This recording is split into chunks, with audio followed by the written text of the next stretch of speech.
Good evening. It's Speech O'Clock.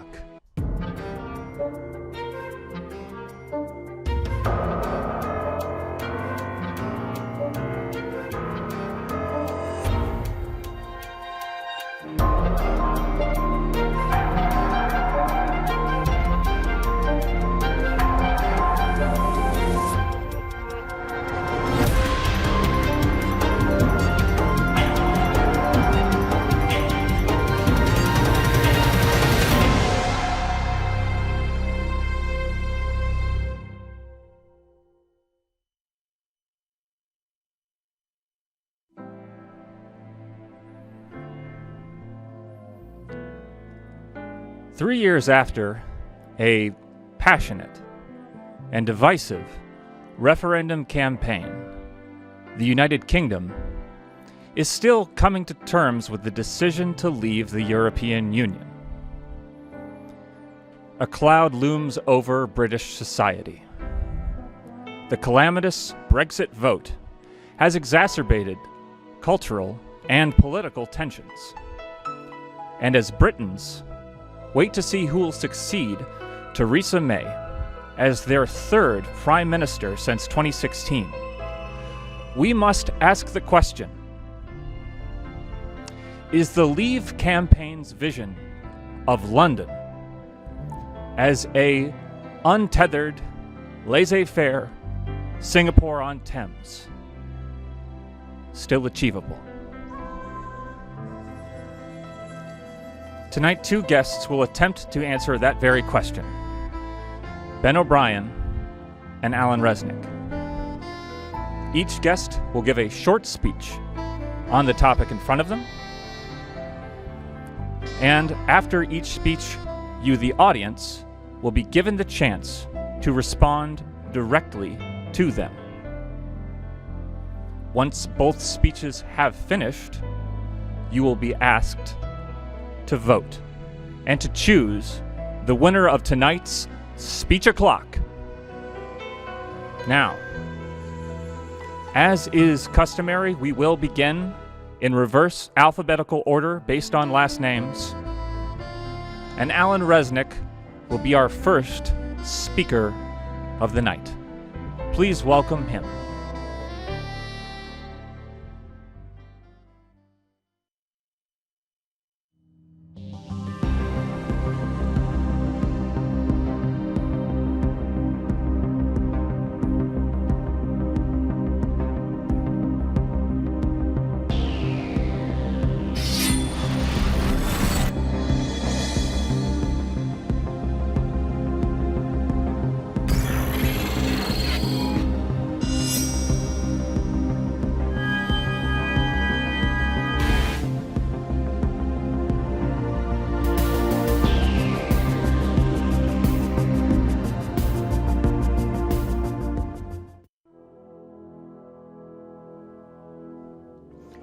I would like to start off by being perfectly clear. I have never been to Singapore. I know almost nothing about Singapore. So when Robby asks the question, can London be a Singapore-on-Thames, I answer honestly and directly, I don't know. I don't know what that means. Robby suggested that I watch a couple travel documentaries about Singapore to prepare. I heard what he said, but I didn't watch the documentaries. Can London be a Singapore-on-Thames? Thames. The Thames River. That's a river in London. London, England. And I have been to London. I have been there, and I do feel qualified to talk about that. I'm happy to do it. I went to London for a few days last year, but I was very sick the whole time, and I mostly stayed in my hotel room. I did not visit the British Museum. I did not visit the Portrait Gallery. I did not stroll in Hyde Park, and I did not go to the Natural History Museum or the Victoria and Albert Museum. According to Robby, they're right across the street from one another. Now, I can't say for sure if he's right. I just don't know. This is my experience of London. I was sick, and I slept a lot. Maybe the same could be said of the politicians there in whatever they call their Capitol building. They're sick, and they're sleeping. Maybe that is something that I could say to sound smart if I knew anything about British politics. But I do not. I really, really don't. Can London be a Singapore on Thames? Singapore is apparently a city that is also a country. How interesting. How strange. How unique. I've never been to Singapore, but I have been to the Vatican. I went there once in college. Vatican City. Vatican City is a city that is also a country. So interesting. Wow. So when Robby asks me, can London be like Singapore, it kind of feels like he's also asking me, can London be like Vatican City? It also kind of feels like he's telling me, yes, London can, in fact, be like Vatican City. But why? Why is Robby telling me that? Out of all the things that Robby could say to me, why that? Why not, hi, Alan. How are you? How's the family? What's your cat been doing? No, Robby says this thing about the Vatican City. Well, Robby, challenge accepted. I understand. So let me get this straight. Is the mayor of Singapore like the Pope? Is that what you're trying to say? Is the mayor like the president? I don't know. But I do know that the United Kingdom has a prime minister. But hold on, because there's also a mayor of London.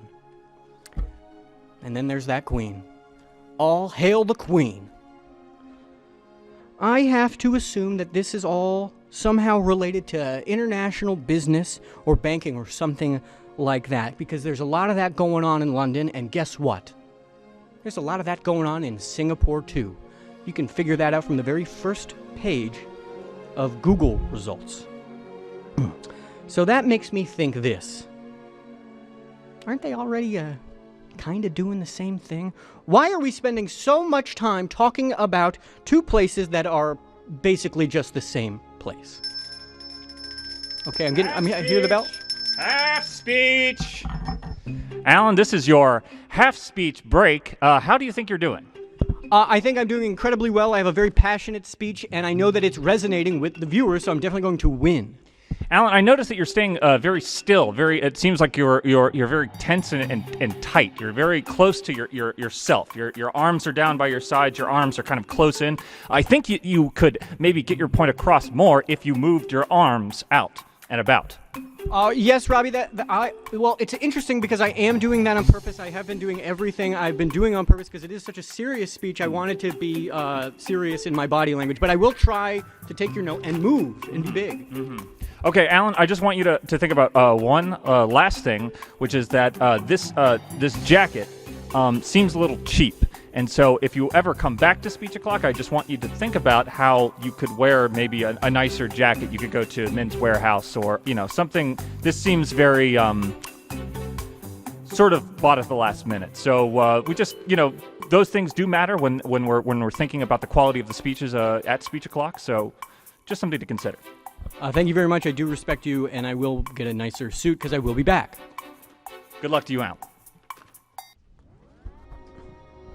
Can London be a Singapore on Thames? The biggest question that I have about Singapore is this. Where is it? Where is Singapore? I looked on a map where I assumed that it would be, and it wasn't there. I could have spent more time trying to figure out where it was, but I didn't want to. Robby said that it was kind of on the coast of Malaysia. Here we go again, Malaysia. Okay, so that's another country that for some reason Robby wants me to think about. Okay, well, no. No thank you. Pass. That's a hard pass from Alan. I will not be doing that because I know where London is. I've been there. I've been to London.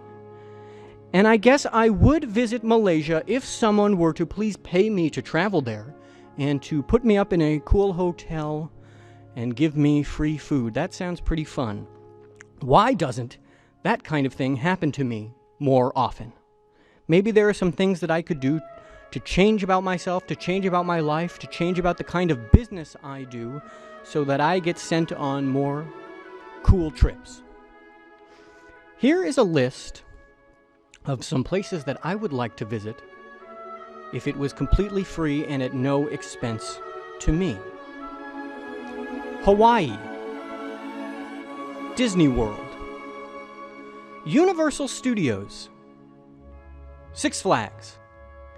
I'd like to visit one of those robot restaurants they have in Tokyo. And last but not least, I'd like to go to Westworld. All I know for sure is this. People everywhere just want three things: money, food, and love. Singapore, London, Malaysia, money, food, love.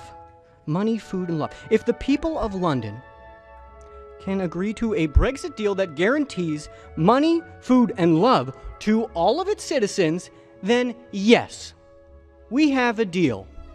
Okay? Because you can't argue with that. You can't argue with love. Because love, it's more than just kissing. It's more than just a handshake. It's more than just a slap on the back. It's love. It's sex. It's the whole thing, folks. And when you have sex, when you finally have sex, deep sex, when you finally make that ultimate commitment to that ultimate act, guess what? You get married. You get married and you have kids. You get old and you die. And that's life, baby. That's life. That's life in London. That's life in Singapore. And yeah, that's life in the goddamn US of A. Sex. Marriage. Children. Death. Brexit can't take that away from anybody. Sex, marriage, children, death. That's yours to keep, honey. You keep that. You put that in a little box. You get a special key for that box. You lock it. You put it in a place in your house people don't go, and you throw that key away because that's yours to keep. So in conclusion, London and Singapore are literally the same place. Can London be Singapore on Thames? Yeah, absolutely, because they literally already are. That's my time. Thank you so much.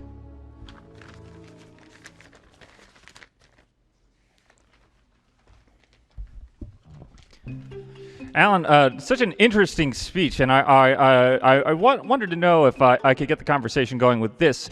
With the possibility of the British crashing out of the European Union without a deal, are you at all concerned with the security or lack of security if the Irish backstop is not secured?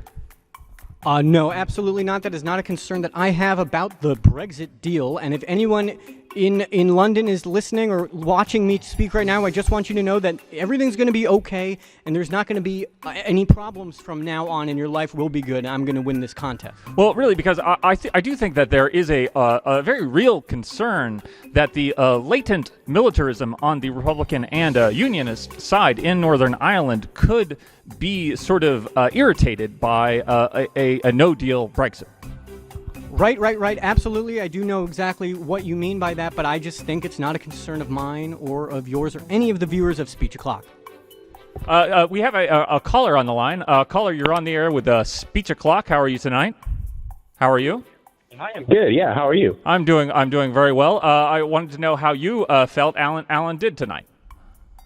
Honestly, I think that he did amazing. I think that he was right to the point. He said what he wanted to say. He was clear and on point, and he used his body language perfectly. Right.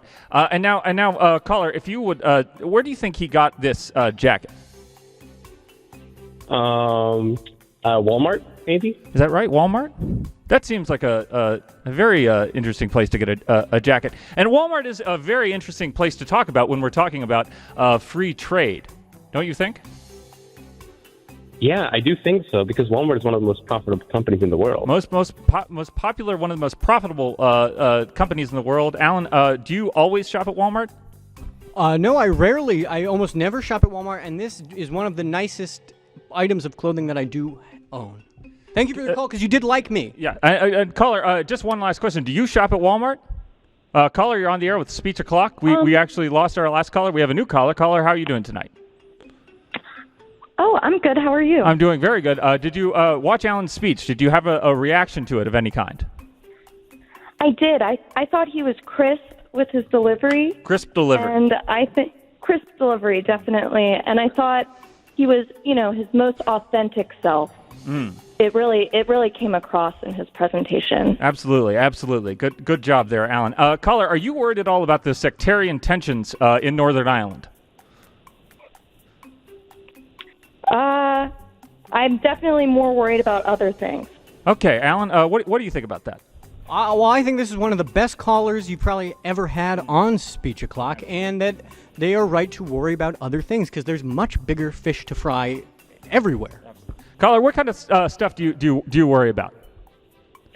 I worry about climate change. I worry about economic disparity. I don't worry about Ireland enough, probably. Do you think that Alan could have moved his arms more? His arms more? You could always move your arms more. Thank you. Thank you for your call. Thank you for your call. That was a wonderful criticism of Alan's. You do look rather stiff, and when you give a speech like that and you don't move your arms out and up, it can make people feel like you're afraid and weak. So thank you, Alan. Thank you for your speech. Please step aside so that we can bring up our next speaker of the evening. Ladies and gentlemen, please welcome Ben O'Brien.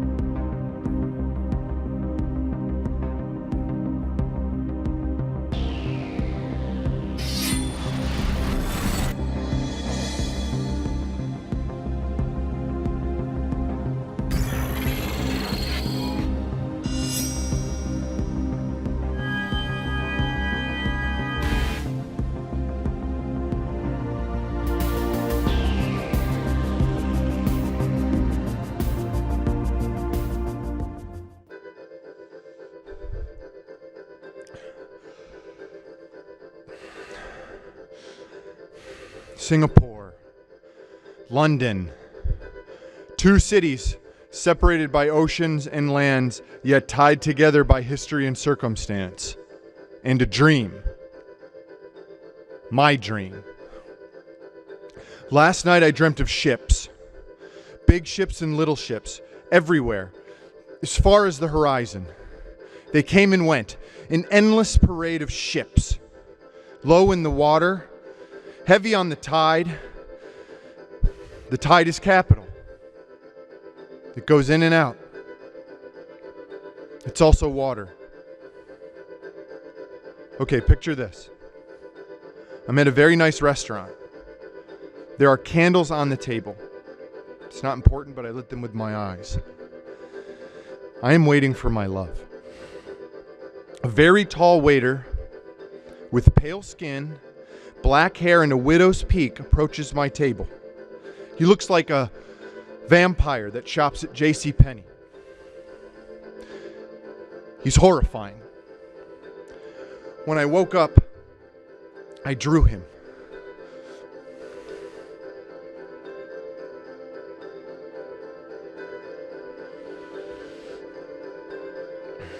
Excuse me, I say to the waiter. How deep is this cup? He responds, this cup is as deep as the megaport of Singapore. Uh-oh. I point to my plate, which is also filled with water. Excuse me, I say to the waiter, but how deep is this plate? He responds again. The plate is as deep as the Thames.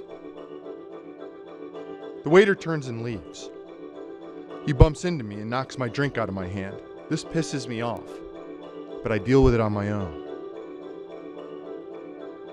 I look at the clock wall. I look at the clock on the wall. Sorry. The clock face becomes a video of former British Prime Minister David Cameron. He is giving his resignation speech shortly after losing the Brexit vote. I take the remote control that is on the table. In this restaurant, all the tables have remote controls on them. There's a lot of people in the restaurant. I should have described all this sooner. David Cameron. I used the remote to turn up the volume. David Cameron's voice is strained, and he's sad. I love this country, and I feel honored to have served it, and I will do everything I can to help this great country succeed. I can only do Cockney. He pauses for a moment, and he starts taking his coat and his shirt off. His wife gives him the thumbs up. She's pleased. This is all happening in the clock. Half speech. Ben O'Brien, how do you feel? How are you feeling like you're doing right now? I would feel better, but Alan, right before I went on, he said a very mean thing to me, but I'm coming back from it. I'm doing Cutthroat. Alan Cutthroat Resnick. Cutthroat Resnick. I understand completely. Yeah. And you took my water before I came on, so. Well, I was thirsty, and it's getting kind of hot. It's getting kind of hot in here, don't you think? Yes.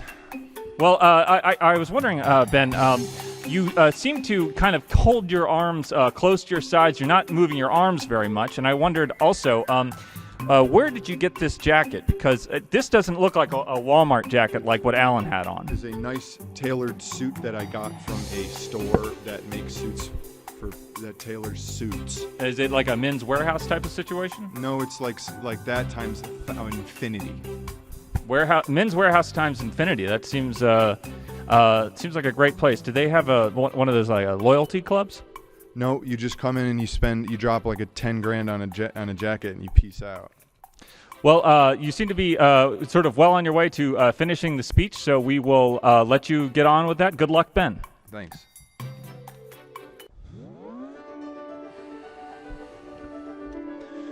David Cameron's skin is pale and hairless and thick as Greenport.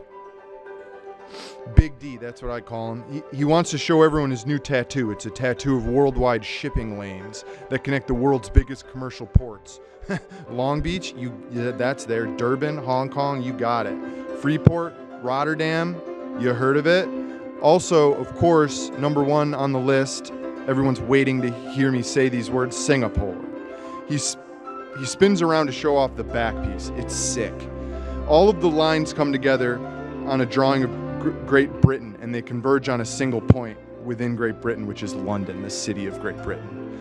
Big D, David Cameron, says, check this shit out, mate. This is all happening on the clock. Brexit Party leader Nigel Farage is my waiter now. He is smoking a cigarette. It seems like he's probably not cool to do that in such a nice restaurant with TV remotes on all the tables. But I don't want to make the situation uncomfortable, so I pretend that smoking is cool. Would you like to order anything, Ben? The sound of my name coming out of Nigel Farage's mouth is very cool. I can't believe he knows my name. What do you recommend I order? I haven't been able to look at the menu because I'm also smoking, I ask. I have just the thing, Ben. Hearing my name again is very cool. Nigel Farage places a massive stack of paperwork on the table. I look at the top sheet. It's a free trade agreement with the European Union, and there's more where that came. Oh, I'm sorry. And there's more where that came from, Ben. Very cool. Nigel Farage points to a line of serving carts. Each one is stacked with the free trade agreements with India, Brazil, South Africa, and the United States. You can start with this one and then work your way down the line. I shake my head. I'm sorry, this is too much, Nige. I was hoping for an appetizer. He blows smoke in my face. I cough violently and Nigel Farage disappears along with all the paperwork. This is a dream. Suddenly, Lee Kuan Yew, the chief architect of modern Singapore, sits down. Bam! I'm not going to do an accent for him, but I say, "It's very nice to meet you," I say. He takes a deep breath. "Take my hand," he says.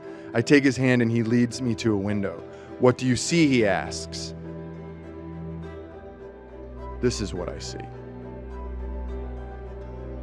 In the center of a big bushy forest, there's a massive stone statue recreation of my own head, flanked by two balled-up fists, as if I'm asking the question, "What you thinking about?"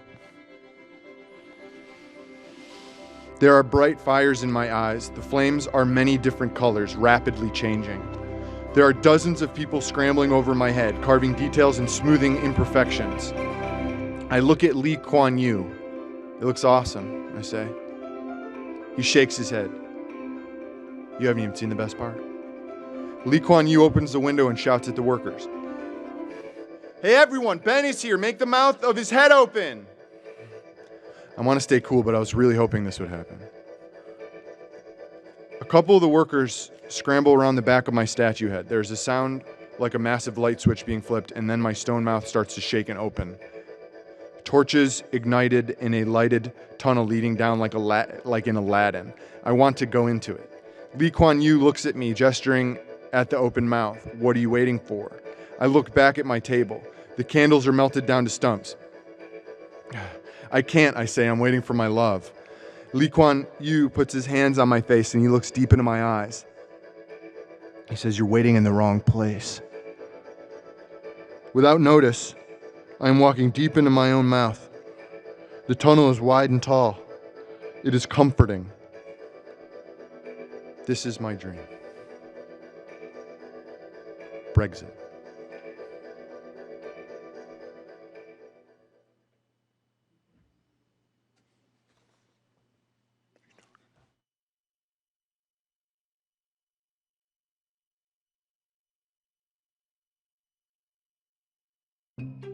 Ben, what an interesting speech that you just gave. Thanks, Robby. How do you feel like you did? I feel like I did as well as I could in the circumstances that I was in of the best friend insult thing that I was talking about earlier. Mm-hmm. Do we have a caller waiting on the line? All right, caller, you are on the air with Speech O'Clock. Yes, hello. Hi, caller, you're on the air with Speech O'Clock. Did you happen to see how Ben's speech went? I did. I really like the use of the visuals. I think that really made it clear what he was trying to say. Very visual speech, Ben. I think, and I noticed that you did move your arms more towards the end there. Yeah, I thought about it, and I used my brain to do it, and I started thinking about my arms moving, and then they started moving. Caller, can I ask you a quick question? Now that you've heard Ben's speech, do you feel like unilateral trade agreements are perhaps more successful than ones that are sort of negotiated with lots of different countries at the same time? I would have to think so. I know that I'm concerned about it, and I think that Ben's dream really put it into perspective. Absolutely, and such a nice jacket. I really appreciate Ben putting the effort into wearing a nice jacket to Speech O'Clock. Absolutely, much appreciated. Absolutely. Well, thank you for your call. We'll be right back, and we will have our contest for the winner of tonight's Speech O'Clock.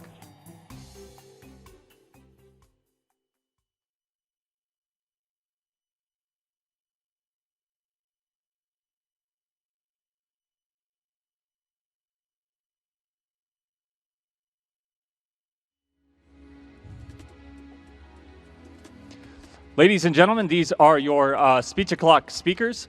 Please call in. Tell us who you think won tonight's Speech O'Clock. You can also vote. You can chat in the vote for the person that you feel like is the most likely, most deserving of the winner of tonight's Speech O'Clock. You can vote more than one time. You can just keep typing in the name, Ben or Alan, the name that you like, into the chat over and over and over. Keep typing the name. Keep hitting enter. We do count every vote. Caller, you're on the line with Speech O'Clock. Who do you think won tonight?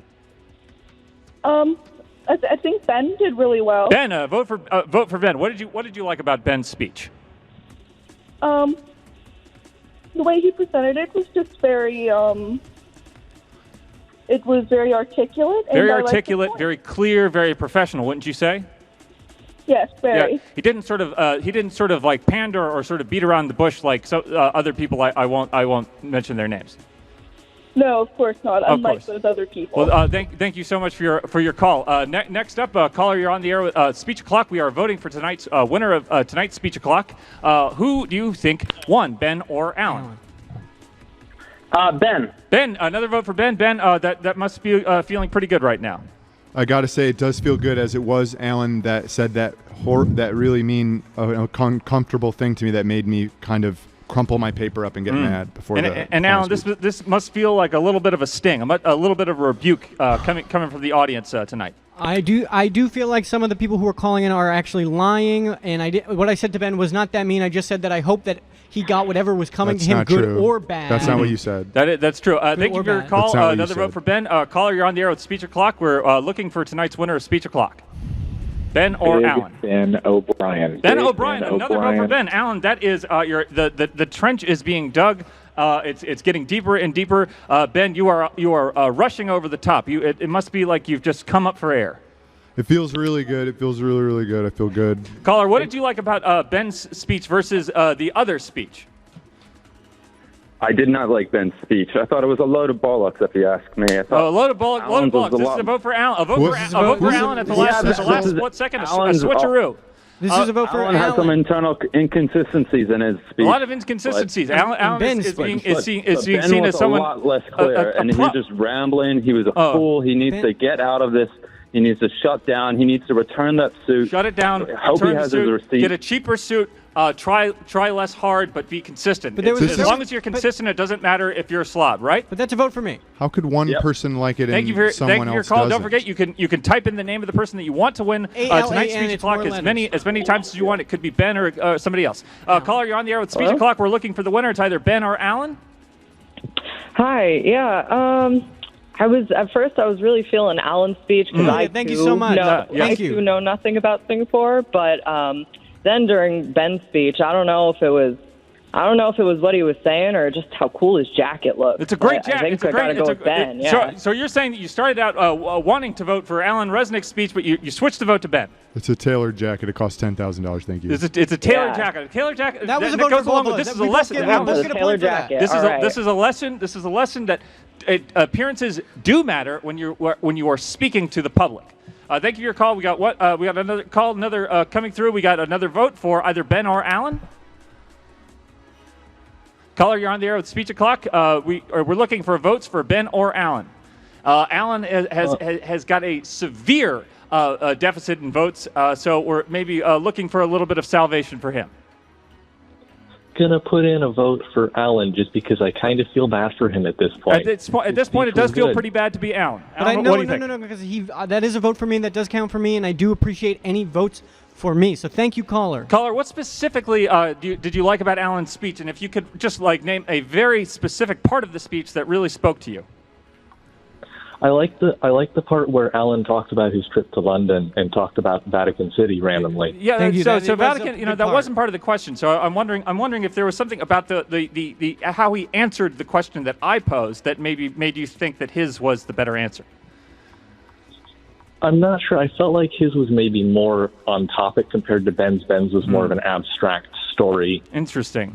Well, Ben messed up that is a vote for Alan. We don't have to count every vote, but thank you for your call. Callers, you're on the. We are up. I've just gotten the notice that we have gotten our Speech O'Clock winner. The Speech O'Clock assistants are now bringing me the name of our winner of tonight's Speech O'Clock, and we've had a lot of call-in votes for Ben, but there could be a number of votes for Alan in the chat. We'll see how Alan has done. And the winner tonight is Ben. It's Ben O'Brien. Ben O'Brien is our Speech O'Clock winner, and we are so proud of him. And Ben, would you like to say a couple of words? Yeah, I just want to say thank you, and that you can do anything, even when your best friend before the show tells you that you look like Mr. Potato Head with just the eyebrows put on. You can do anything, and you can go to any lengths in speech with math speaking and the format with the paper and you writing it down, and it started just with writing down the idea in head with paper pans and. All right. Thank you, Ben. Thank you, Alan. Maybe next time, if just dress better, and maybe we'll have you on again. And that was our Speech O'Clock winner. Thank you.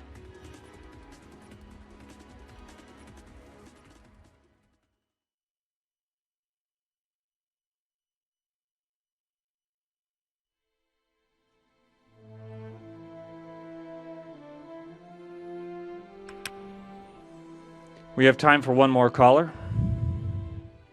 I'm sad that Alan didn't win because he shops at Walmart, and I find him to be more relatable.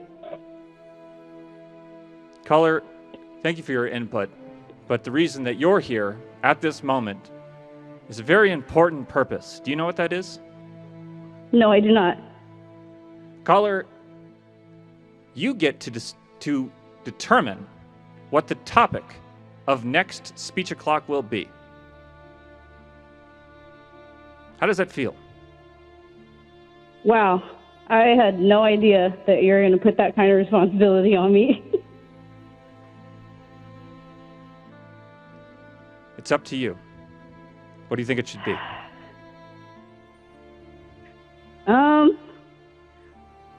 Mortal Kombat 3. Mortal Kombat 3. Let's sort of build on that a little bit. Maybe we could sort of generalize that a little bit more, build that out, maybe sort of violence in video games? Sure. Violence in the media? Violence in video games. Violence in video games. Caller, what's your name? Julia. Sylvia? Thank you. Thank you. Next time on Speech O'Clock, we will discuss violence in video games. Thank you. Until next time, speech you later.